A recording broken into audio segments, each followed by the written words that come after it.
वो कहते हैं ना कि अगर गलती एक बार हो तो समझ आता है, दूसरी बार हो तो समझ आता है, 3-4 बार हो तो समझ आता है, पर अगर बार बार कोई गलती हो तो वो गलती नहीं होती, वो बेवकूफी मानी जाती है। और अब सवाल है कि क्या संजू सैमसन जिस तरह से आउट हो रहे हैं, जो कुछ भी वो कर रहे हैं, क्या वो गलती है या फिर वो बेवकूफी है?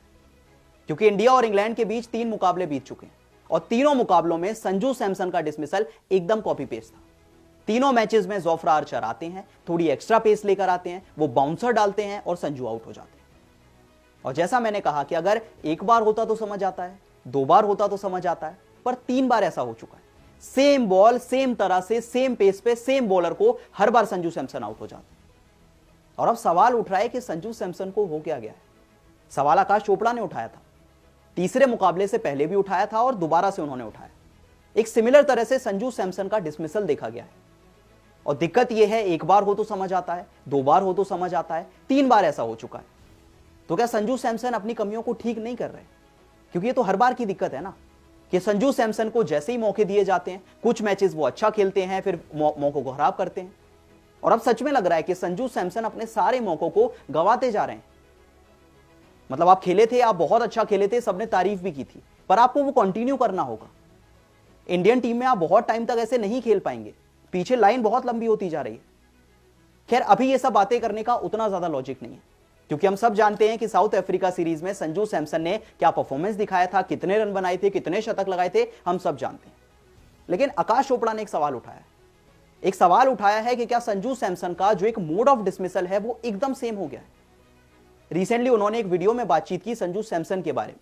मैं आपको बताता हूं उन्होंने क्या कहा। उन्होंने कहा कि हमारी जो स्टैट्स की टीम है, उन्होंने एक स्टैट निकाला संजू सैमसन को लेकर, जिसमें पता चला कि संजू सैमसन के सामने जब 140 से ऊपर के बॉलर्स आते हैं, थोड़ी एक्स्ट्रा पेस वाले बॉलर्स आते हैं जो थोड़ी तेज गति से डालते हैं, तो संजू बहुत ऑर्डिनरी लगते हैं।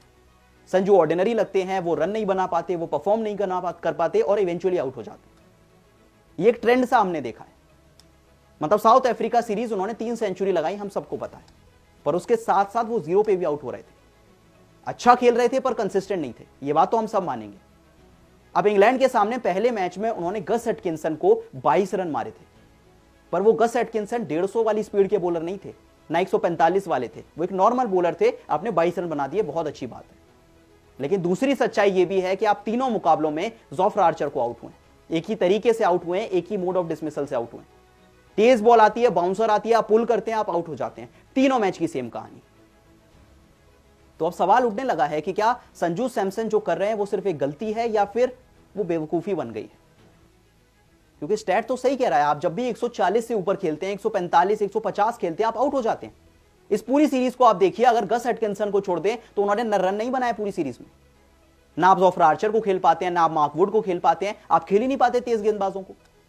जोफ्रा आर्चर के सामने संजू सैमसन 15 बॉल पे सिर्फ 8 रन बना पाए। 53 का स्ट्राइक रेट है, सिर्फ 2 का एवरेज है और पूरी सीरीज अब तक फ्लॉप जा रही है। संजू सैमसन पहले मुकाबले में 20 पे 26 बनाते हैं, 22 तो एक ही ओवर में बना दिए थे। उसके अलावा 14 बॉल पे कितने रन है? 10 रन। सेकेंड ओडीआई में 7 बॉल पे 5 रन और थर्ड ओडीआई में 6 बॉल पे 3 रन। अब तक 3 मुकाबलों में संजू सैमसन के सिर्फ 34 रन है और 11 का एवरेज है।